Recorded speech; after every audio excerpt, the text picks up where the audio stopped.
Good afternoon, everybody. Yes, so I'm just going to start with a little bit of a presentation explaining a little bit what is MFL, how do we teach MFL in the school. As Chris said, if you have any questions, just please use the chat as we go along, and I'll be happy to answer. I'm just going to share my presentation with you. So, first, let me introduce myself. My name is Alberto Lado Rey. So I am the head of faculty for languages in the school.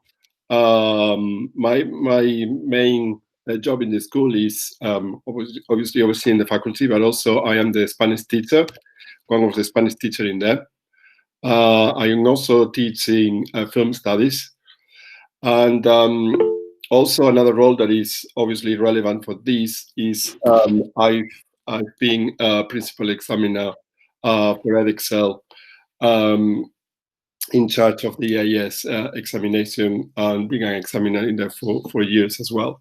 So first, in the agenda, I'm gonna just talk a little bit about the importance of taking MFL or languages at A level. We will be looking as well a little bit the content and the assessment. How do we teach MFL at Aspron? And as I said, for questions, I'm happy to just answer as we go along. Important it is to learn a language. Well, we should take into account how the UK is a very multicultural, very multilingual society. So of course, languages will prepare really young people to really function in the society as global citizens. As we become more and more global, languages are really key to get an understanding of other countries and cultures. Also, in terms of more specific, perhaps detail, language skills are among the top 8 skills required of all occupations. That is no matter what is the sector or what is the skill level. Of course, many students take languages as a complement to any variety of subjects. I think languages will be useful in any main subject that you decide to take, whether it is doctor, business. So, for example, the key areas of employment when studying languages include all of these that you can see in the screen. It could be civil service, it can be education, hospitality and tourism, IT, law. It really is very, obviously, it's very flexible. The idea is that having an extra language will always be an excellent preparation for competitive universities. Another thing to take into account, perhaps, is the fact that language is also now a prerequisite for many university courses. For example, UCL is asking that for all of the courses, the students have at the very least a grade C GCSE in one MFL. So obviously, if someone has done a language in A level, it will be a great advantage in this regard. And they can always even continue with that language on top of the degree. This is a little bit of coming from UCAS website. So it's a little bit of information that is also, I think, quite useful. It's about the graduate destinations. It says in there how many students were studying languages in 2015. 67% of them went directly into employment.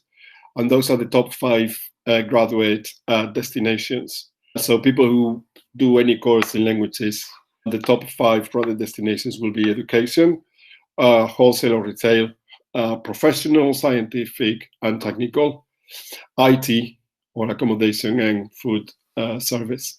So what does the A-level Modern Foreign Languages involve? Well, these are the key features of the specification. And I should stress that this is the same for all languages. So whether you are interested in German, Japanese, Chinese, Spanish. This is all this is applicable to all of the languages.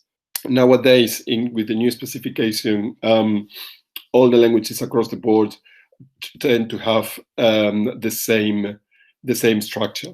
So the key features: develop and enhance the ability to learn other languages using spoken and written skills, and develop the ability to interact effectively with users of the language. Obviously, these first 2 points have to do with really learning the language.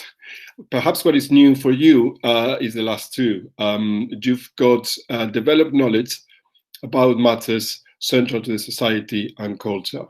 So there is a very heavy insistence now that we are not only learning the language, but also the society and the culture of the countries. So this is a very complete course now, encompassing not just the language, but also aspects of society and culture, as we will see later on. And I'm going to be more specific on this. One of the aspects of the culture is your next point in there. Students have to engage critically with texts, films, and other materials in the original language. So students will be analyzing a film or a book, of which we will see more next in the. So we've got main themes, and again, this is the same with slight variations for all languages. So anyone coming to an A-level course will have to study these themes in relation to the country or the culture that they are studying. So for year 12, the main themes are these ones: the evolution of family. By that I mean how the family in their own countries. So for example, in Spanish, we will look at the evolution of Spanish family, how things have changed from the 60s until now. Number two is a slight variation in here. Normally for French, German, Italian, we talk about education, whereas in Spanish, the topic is tourism. And how is tourism important to the society in Spain and the economy, of course. Number three is the world of work. And again, this is very much all these themes related to the society and the culture of the countries that we're studying. The next one is music, media, and festivals and traditions. 4, 5, and 6 are widened a little bit more. Whereas 1, 2, and 3, for example, in Spain, only relate to Spain or to France, 4, 5, and 6 relate to Latin America and Spain, and in the case of France, to the Francophone world in general. So it opens up a little bit more. Year 13, there are two main themes. The first one is immigration. Again, this is all across all of the languages. So we will be looking at the impact of immigration, immigration and multiculturalism, and social and political aspects of immigration. Again, there is a slight variations here, especially in the theme 9. So for French, rather than talking about immigration, they're talking about the far right. It's a bit politics. And in Italian, they're talking about the economical divide between North and South. Theme 4, this again relates to how we are studying not just the language, but the society and the culture. So theme 4 is, again, across all languages, is the theme of related to history. It's really a little bit of history module. So according to the language, obviously this is going to be different. In French, for example, they will be studying the occupation and the resistance years in the Second World War. In Spanish, we look at the Civil War, the life under Franco, and then as well the transition to democracy. In German is society in the GDR before reunification, the events before reunification, so they will be looking at the fall of the wall, and Germany since then. For Italy, They look at Mussolini and fascism during during the Second World War, and then also the fall of Mussolini and the transition to democracy. Also, students will have an opportunity to develop this a subject of personal interest. Is what we call the independent research project, which is basically like, it's really coursework where they decide on the topic and they need to present it. It will be then assessed orally. This is part of their oral exam. So this is a wonderful opportunity, really, to get first creative, second to develop knowledge on something that they really enjoy, also to develop research and evaluation skills, because they have to be they're really looking at how students deal with looking at different sources and how they summarize the sources. So this is basically a great preparation for university, because obviously that's what they're going to be doing a lot once they go to university. These are examples of independent research projects that we had last year, just last year in the school. So if you look at the titles, there is a little bit of everything, because again, the best here is to let the students choose what they're really interested in. So for example, in Spanish, we had someone did it on Rafael Nadal. Someone else decided to do it on the theater of Lope de Vega, the referendum of Catalan independence, another one on Dalí, or another one on Mexican cinema. In French, there was also a lot of variety there. As you can see, someone did it from La Haine, someone did it on Monaco, Le Restaurant du Coeur, which is this charity organization in all over France, the Cannes Festival, racism in football. So as you can see from there, you can choose anything related to sports, culture, society. It doesn't matter as long as it's related to the society and culture of the country studied. So I have a question here. Yeah. I've got a question from Eleanor asking about taking subjects in a year. So she asked, would it be possible to do French in 1 year because she used to be in the French education system previously? Yeah, probably yes. The answer is probably most likely yes. I mean, we will have to check the level and your assessment, but this is something that we do in the school. Someone who has a very, very high level will do it in 1 year.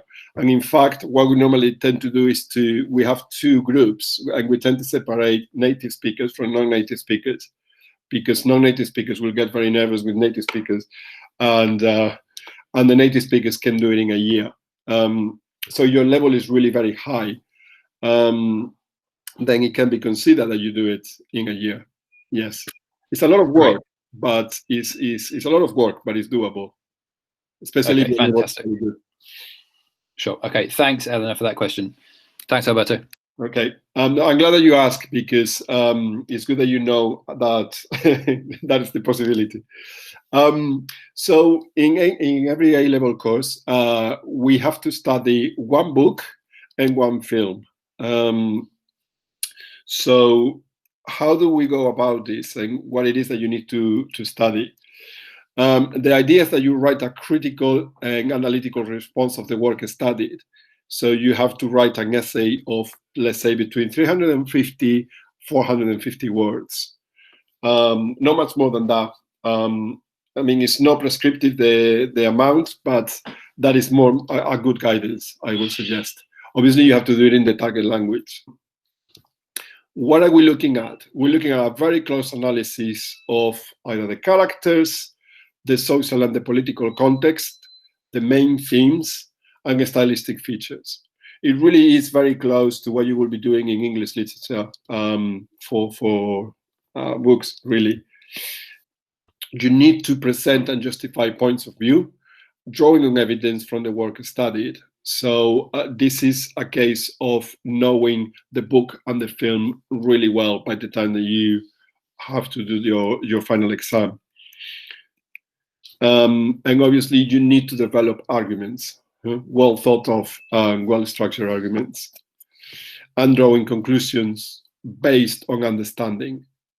So in this particular part of the course, you are learning not only the language, but you're learning to really critical analysis and how to do it in the target language. I gave you the examples for French. This is what we study in French. In year 12, how we do it in this school, we normally do the film in year 12, and we do the book in year 13. Obviously, by the time you go to year 13, you will have to revise the film, because you need to revise it. Your exam will be in the last year. So, but that's pretty much how we do it. First the film and then the book. In French, this is what we're doing, and this is what we'll continue to be doing next year. We do Au revoir les enfants as a film, and Nan Sac de Ville as a book in year 13. They are both very well linked to the history unit that we saw before. Remember that in French you do the resistance and the years of the Second World War. So this links very nicely. Both of them link very nicely with that, with the history module. This is for Spanish. In Spanish, we are doing for film, is a choice here, either Pan's Labyrinth or Volver, the Almodóvar film. And the book, this year we will be doing García Lorca, The House of Bernarda Alba. You probably are familiar with any of these if you've been studying either French or Spanish. That's my guess. If you are interested in any other language, let me know and I'll tell you what the book and the film are. I just put this because normally what we've got is French and Spanish, but just let me know if you have any questions on the other languages. So how is the A-level, the language A-level assessed? This is again for all languages. You've got basically the course, all of these contents are structured into 3 units. In unit 1 is the listening and reading comprehension, and then a translation, small translation into English. The contents of all of this exam will be the themes that we've seen before: family, history, all of those. This is the unit that counts the most, which is 40% of the total examination. Unit 2 will be the written response to works, film and book. So basically you need to do 1 essay for the film, 1 essay for the book, and then a translation into the target language.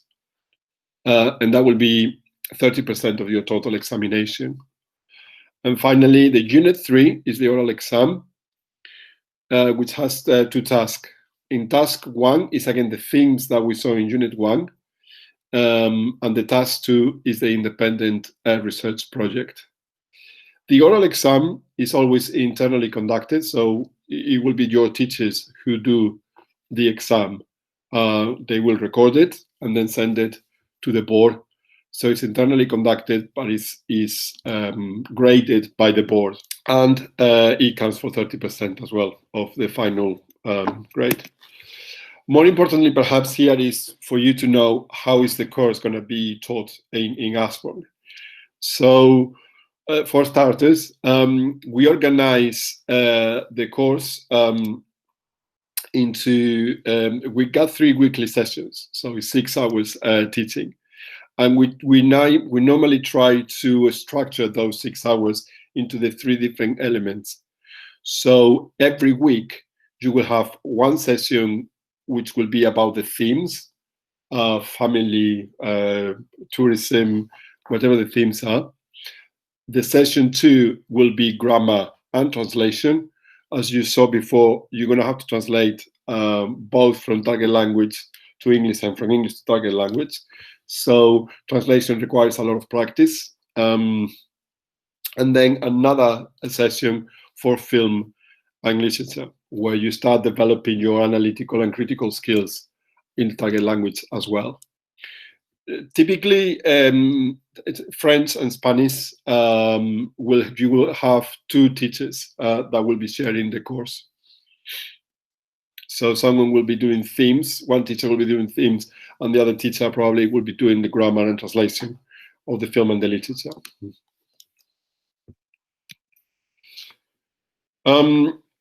All the teachers in here, we're all native target language teachers. Obviously, I'm Spanish. French teacher is French, etc., etc. I think that is very important in order for you to get a good experience, first experience of your foreign language.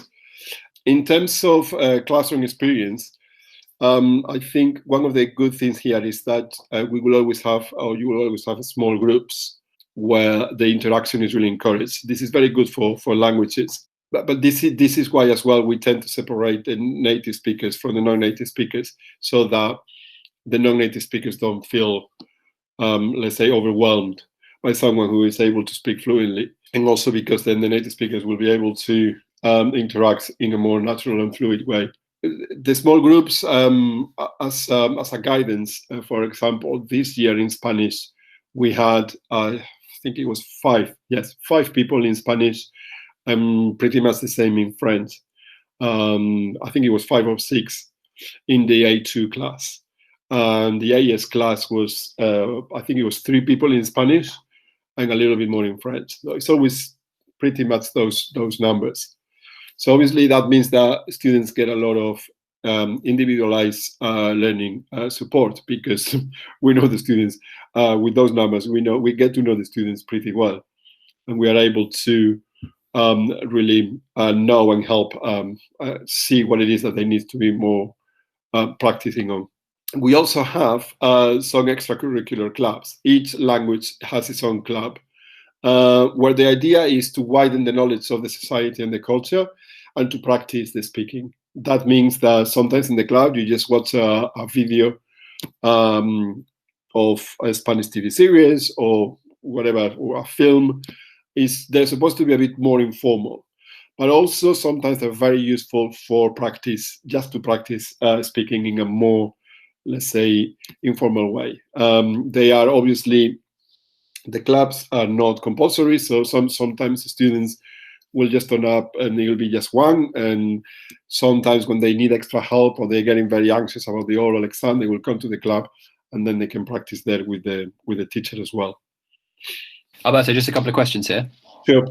A question from Zoe. She's asking, I'm doing Spanish GCSE at the moment. Is it a big jump between the GCSE and the A level? And if so, how can I prepare myself? I'm only in year 10 at the moment. Okay. There is a bit of a jump. I'm not going to lie. There is a bit of a jump in there, yes. But I mean, if you have a solid GCSE, I mean, the course is designed to, especially the new specification, is being designed to sort of narrow a little bit that gap. So it's more in terms of the topics, because all of the topics are going to be new, and you're going to have a very solid grammar foundation, I think. So I will say, if you're already, you have a very strong GCSE, you will be fine. But what do you need to do? What I suggest you do is to practice, make sure that you have a very solid grammar foundation. But the best practice is always reading, I think. There are a lot of reading books, designed for the level that you're doing. You have different graded books. If you look in Amazon, you will find them. Just reading book, Spanish level 1, level 2. And that will be wonderful practice to get you vocabulary and to get you going. But even if there is a little bit of a gap, it's not something that you cannot do. Okay, great. Thanks, Alberto. And Zoe, if you're interested, you can be in contact with us and we can maybe send you some recommendations for reading and things you can do over the summer. Very happy to do that. Also a question here, Alberto, from Mel. She's asking, if the classes are divided into native and non-native, but they do the same exam in year 13, does that mean that non-native speakers do worse in the exam? I mean, normally, of course, native speakers will have the advantage. But actually, because you got now, as you saw, the content in here, there is a lot of content that is related not just to language skills, but you also have to be now knowledgeable about history, and you have to study the films and you have to study the books. So sometimes with the natives, they get overconfident, and what I mean is that this is a little bit of a leveler now. Natives still have to do the work, but it's true that they start, let's say, with a little bit of an advantage over someone that is non-native. Also, I should say, if it's any of you that is native or is thinking of joining the native class, for the native class, it really is more of a class for exam preparation. So with the native class, everything is more compressed, because we only meet with the native group once a week. So whether the non-natives have 6 hours a week, the natives will have 2 hours a week. They have to do a lot of them on their own. Really, it's more. We are just helpers, really. So they have to really organize themselves a little bit more. Okay, great. Thanks very much for that, Mel. And let us know if you've got any more questions in the chat. Thanks, Alberto. We've got about 10 minutes left. Okay. So yes, how is MFL assessed in class? I mean, how it is that we follow your progress? We do weekly vocabulary tests. This is particularly the case when doing the themes, because you need to get key vocabulary for family, key vocabulary for tourism, or whatever it is the theme that you're doing, because this is gonna be important in terms of when you get to the exam. Essays. At some point in the middle of the first year, year 12, when you've already seen the film and you start getting familiar with it and you starting to develop your analytical skills, then you need to start writing essays.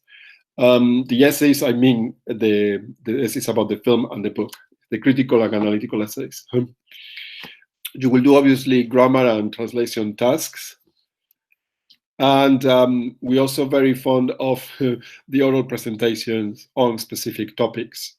This is not because, I mean, this is to help you with eventually you are having to present your own topic when you do the oral exam.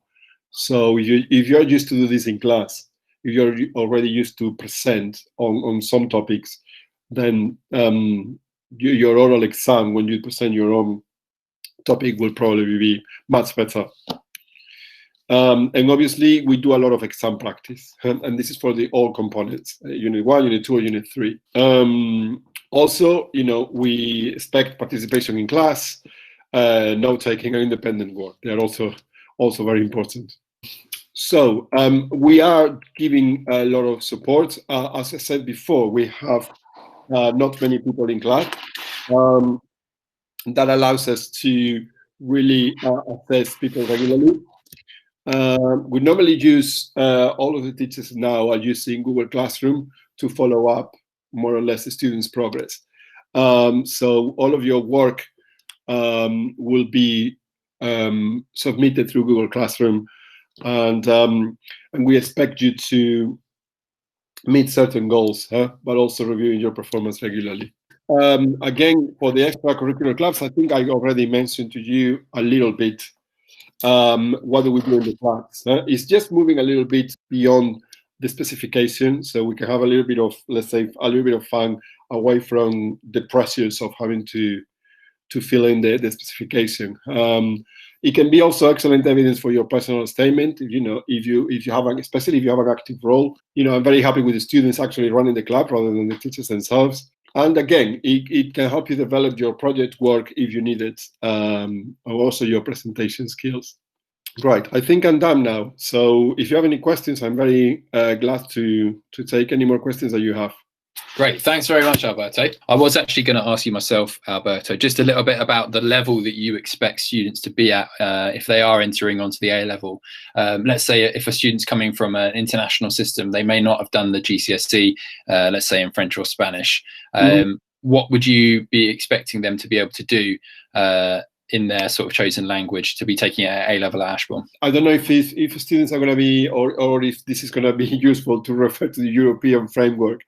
But for the European framework, the GCSE level is something between a B2 and a B1 or B2.